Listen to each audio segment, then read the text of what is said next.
guys, happy Tuesday. So because it's Tuesday, I'm doing a live like I always do. It is Tuesday, right? Sorry, like it's been a busy day with a lot of calls, so I'm a little goofy. Anyways, happy Tuesday. Time for a live. Today's live is talking about the differences between LinkedIn and Facebook. So I'm going to be clear right off the front. If you're looking for profile optimization, this is not the video for that. This is not the tips for that. The things that I've been investigating are how your posting strategy and your content strategy is different between the two platforms, how they're similar, and tips that you can do in order to optimize, posting on LinkedIn. So if you're listening to this and you'd like me to do a video and a tutorial more about like optimizing your LinkedIn profile and things of that nature, say so in the comments, let me know. I'm always responsive to what you want to learn, but today is talking specifically about how to post successfully on the different platforms. So we're going to talk about the similarities, the differences, and some of the tools that I've learned. So the good news is, for those of you familiar with posting strategies on Facebook, most of the strategies overall do translate. There are some differences, and we'll go through that a little bit, but for the most part, they are the same, the same idea. It's social media marketing. Also, just so you know, I am way more versed when it comes to Facebook stuff. But like I said, I have clients who've been asking for this more. I have been writing for this platform more, so I've been doing a deeper dive, educating myself, buying courses on it. So just so you know, I'm not as experienced with LinkedIn, but I have been educating myself for a while on it. So here is the stuff that I have come up with and want to share with you today. Okay, so as far as how LinkedIn is similar to Facebook, and I don't just mean the stuff you post, I mean the strategy and basically the construct, the skeleton that you're working with essentially. It's pretty much the same for LinkedIn. Just like on Facebook, you want to make sure your profile is optimized, have a good profile picture, in your summary, show exactly what you do, who you help, the problem you solve. Posting consistently is still important. Post 3 to 7 times a week and keep posting. The same kind of post for the most part. Hi, David, how are you? I'm great. So for consistent posting, it's still pretty much the same idea as what you're posting. 3 to 7 times a week is ideal. We'll go into more of the details of that here in a second. You do want to keep connecting with new people. Think about it as if you're like on a stage. When you're on the stage talking about your business, you want to make sure there's more than 5 people in the audience. You want to make sure that you have an audience of hundreds or over 1,000 people if you can over time. So keep connecting with new people. Keep joining in and engaging in like niche groups and in other people's posts. Oh, good, David. I'm glad to hear that. One feature and so, but anyways, company page, it's this basically the same thing as a Facebook business page. So make sure that you have one of those, if you have like an online business that you're trying to promote and not just yourself as a professional. And then also running a group. You can run a Facebook group on Facebook. That makes sense. Facebook group on Facebook if you're following. But you can also run groups in LinkedIn. A similar concept, similarly a good way to give value to an audience and warm them up as clients and being able to help them. Once again, if you're a bookkeeper and watching this, I have a free Facebook group specifically to help you write and strategize this stuff. Feel free to ask for the content info or the contact info for that, and I'll be happy to drop it in the comments. Anyways, so in general, the strategies that you may have learned or heard me talk about on Facebook, they're pretty much the same thing. So now I'm going to go into more of the differences between Facebook and LinkedIn, okay? Hi, Gabby. So here's the differences between like the audience and like the tone. So you guys know that, LinkedIn in general is more professional. Most people know that. So something that you've probably heard is that Facebook has more than 2 billion users. And I keep running across different stats depending on the article, but Facebook is about 2 billion users and LinkedIn is only 630 million. So it's like maybe 25% of what Facebook has. But once again, something that's important for groups and for platforms. It's just like it's quality, not quantity. So don't let that difference in number throw you off. Once again, it can make your Facebook have a bigger reach, but not necessarily. LinkedIn does have a smaller audience, but if it's the right kind of audience, quality is better than the number. So another thing that goes along with it, because it's fewer people posting, and it's fewer people that your content has to compete with in order to be heard sometimes. So that's also another good thing to keep in mind.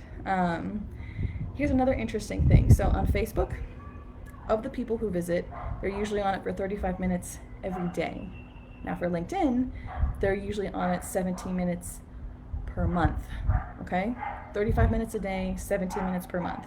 So once again, that sounds like Facebook's in the running lead. And there are advantages to that, but once again, quality, not quantity.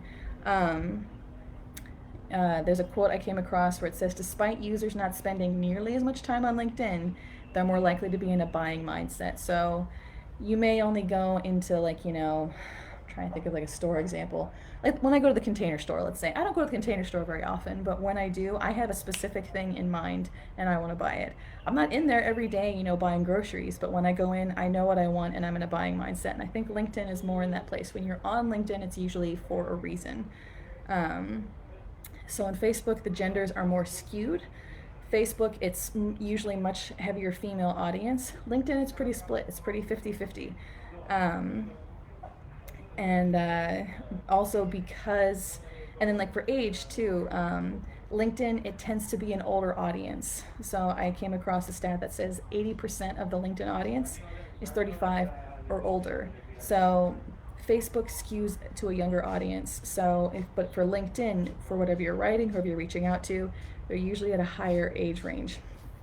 So that's something to just keep in mind. So for example, one good tip I came across is when you have like hashtags, specific hashtags or abbreviations, try not to get too obscure. Someone who's like 45 or like my father who's on there may not know, what the hashtag TFW means. Someone who's younger might understand that means that feeling when, but that's one of the things that could be perfect on Facebook, but maybe not quite right for LinkedIn. All right, so that's kind of the difference in the audiences. And also it's shown that like Facebook, to an extent, seems to be better for business to consumer. Not all the time. I've seen it work really, really well for myself and other professionals for B2B when it's like small businesses and solopreneurs. But when it comes to like bigger companies, that seems to be where LinkedIn has a good edge from what I've come across. Here's another difference when it comes to connecting with new people. And most of you know this if you're on LinkedIn, but I want to walk you through the differences just real quick on here and help give you ideas for how to maximize it. So once again, one of the strategies for this stuff is to connect with people consistently all the time. Now that looks differently from Facebook to LinkedIn. Facebook, you can just send friend requests, to whoever is on there and has a profile. Doesn't mean they'll respond, and it's different in LinkedIn. You can't just send a friend request. In order to connect with someone on LinkedIn, you have to have, unless you're going to pay money, it's different. You have to have a contact in common. So LinkedIn shows it as second level connection? Something second, something third, sorry. But a second level connection means you know one person in common. You aren't connected yourself, but you are both connected to one person in common. So that's someone that you can still send basically a connection request to. A good idea when you're doing that, because it's not quite the same as sending a Facebook friend request, is you include a note with it. I actually did that today because I'm working more on building up my own LinkedIn network. One woman that I connected with, she knows someone that was a previous client of mine, and she lives in Israel. So I added that like in my introduction and, put her name in there and just told her I was interested in connecting. That's all, just something to help be more personalized. Now here's the thing. So once again, you've got your first level connections, you've got your second level connections, so you have one person in common. Now there's third level too, and that means you have like kind of like two levels apart. So you don't actually know someone in common, but there's like, I don't even know. But like you don't know someone directly in common, you're kind of indirectly in common. You can't connect with them. You can't message them unless you pay money. There is a way to get to that level, but here's kind of how LinkedIn works. This is where Facebook kind of has an advantage, and LinkedIn might have a different kind of advantage depending on how you look at it. So if you don't have a connection in common, you can't contact them directly. One way you can get around this is one of the important parts about joining groups in LinkedIn, you can get around the whole you can't message people who aren't, your contact right away. You can get around that because if you're in a group with someone, even if it's one of those like huge groups, with like hundreds or thousands of people, if you're connected in a group, there's a way around it where you can kind of message them through the group. So keep that in mind if you want to connect with someone specifically that you ran into in a group. And also keep joining groups that are good places to find your clients. And if you want to connect with more people, you're going to have to kind of start systematically going through. Once again, this stuff is kind of a slow burn. It takes a while for it to snowball and pay off. So what you need to do is you need to keep friending your second degree contacts. You need to keep connecting with them, because the bigger your network grows, the more exponentially second degree contacts you'll have, and you can just keep going. So make sure that you keep friending those second degree contacts, because it will keep expanding your network and expanding the people you're allowed to keep reaching out to as your connection becomes wider, kind of like ripples in a pond. So there are paid options in LinkedIn, and LinkedIn sells it as a way of, it's better leads. And for some people, I know it works better for them.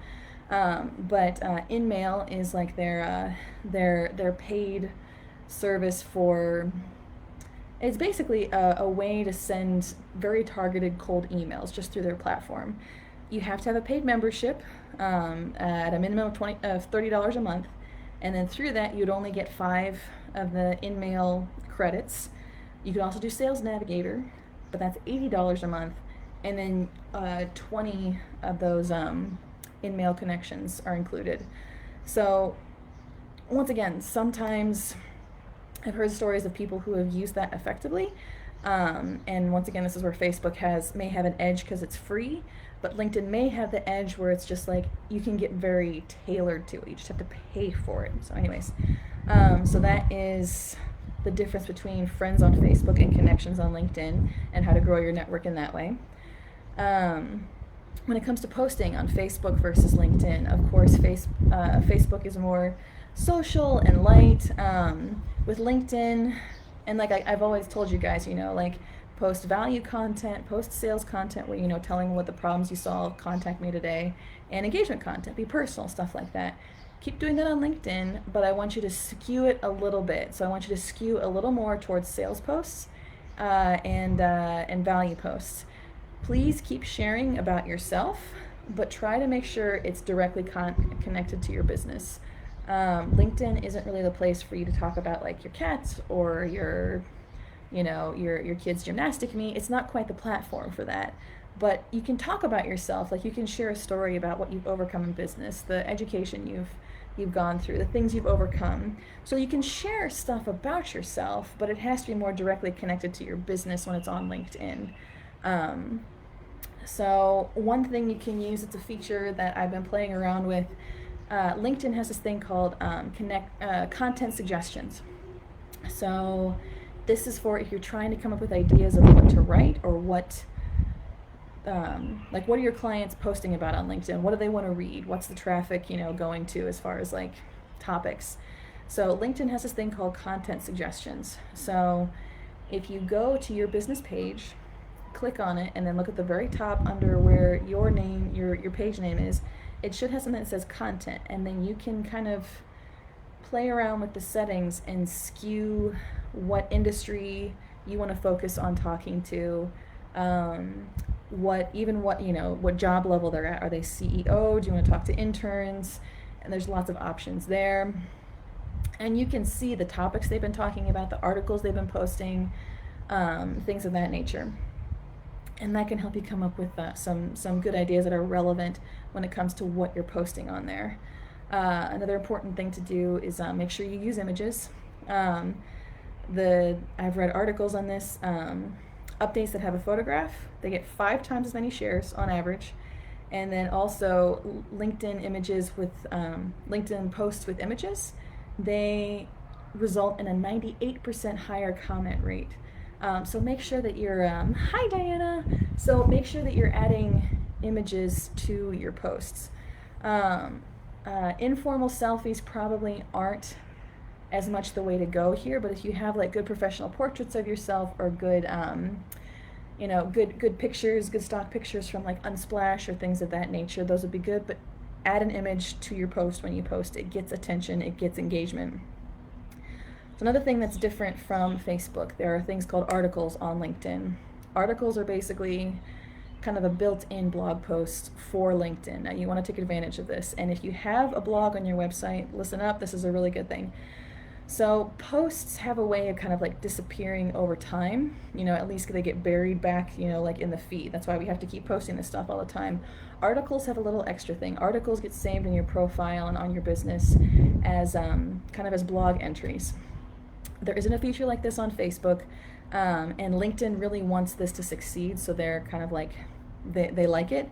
So when you post an article on LinkedIn, your contacts get a notification, so-and-so put an article. They don't always get that when you post like just a post, but an article, there's a little extra ding, so you can take advantage of that visibility. So here's another thing. If you have a blog on your website, even if you have like older posts, if you have some older good ones, that's okay. Here's what I'm going to suggest. Don't put the link. If you just put the link, you're losing out on traffic. Here's something I learned from Neil Patel. If you don't know about him, he's really good at like, you know, social media marketing and SEO. Like, I love him to pieces. I love following him. But here's what he does. So he has blogs on his website. He'll post a really good title, getting your attention with a good photo. For the, you know, on the LinkedIn article, it goes a couple paragraphs in, and at the end of the article, it has a link saying click here to read more, and then it links back to his website, so he gets more traffic from his LinkedIn to his website, so that's great by itself. And also he gets that bump from the article. Now here's the good thing. You can just post, you know, you can just copy and paste your content from your blog to your LinkedIn article, and it puts it in front of a different audience, which is great, and you don't get dinged for it. I have read suggestions where maybe if like you posting a new blog on your website, there's kind of like SEO things, and it's a whole thing. But wait a couple days and then post it on your LinkedIn as a totally separate, basically LinkedIn specific blog. That's what articles are. Yeah. And then the next thing I want to talk about is hashtags.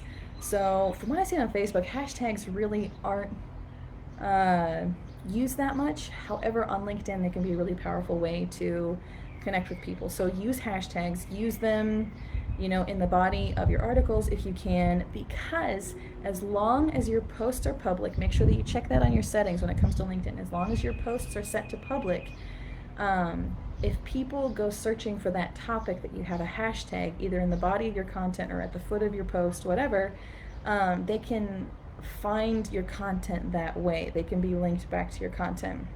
It helps you reach outside of your normal audience. If someone you're not connected to on LinkedIn is looking for a topic on reconciliation or QuickBooks, and you have that on there and it's timed right, they may get pulled right to your post, because when they click a hashtag or when they search a hashtag for QuickBooks, it brings up, you know, articles about it. So make sure that you use them, because they basically are live links that lead to a search on LinkedIn for it.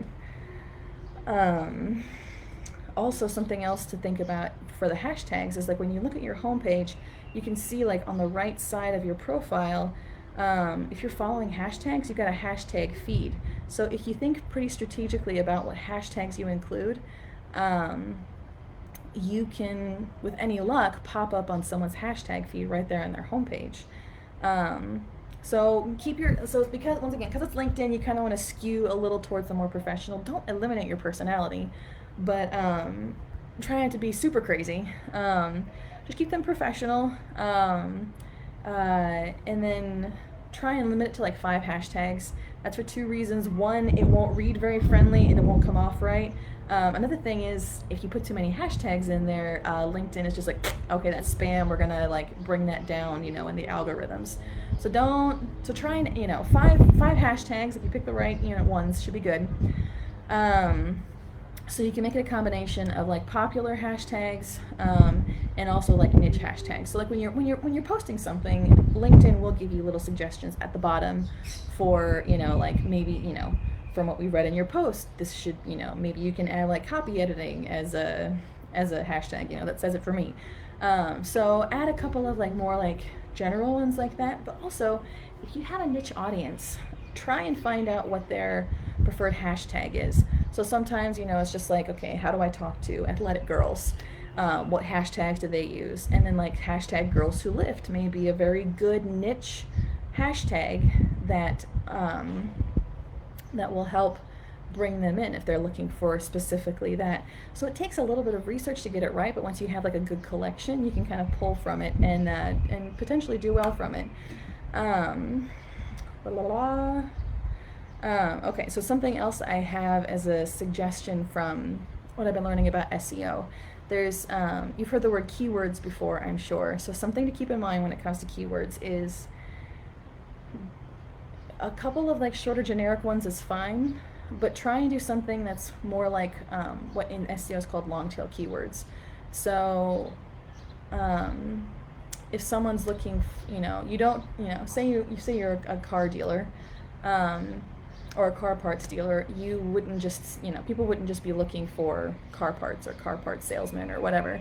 If they're at the point of looking for like a specific kind of car and a specific part in a specific year, that more specific search when they put it into Google, even though this phrase, like 2008 Audi windshield wiper is longer and won't get as much traffic as Audi. I don't know how to say Audi.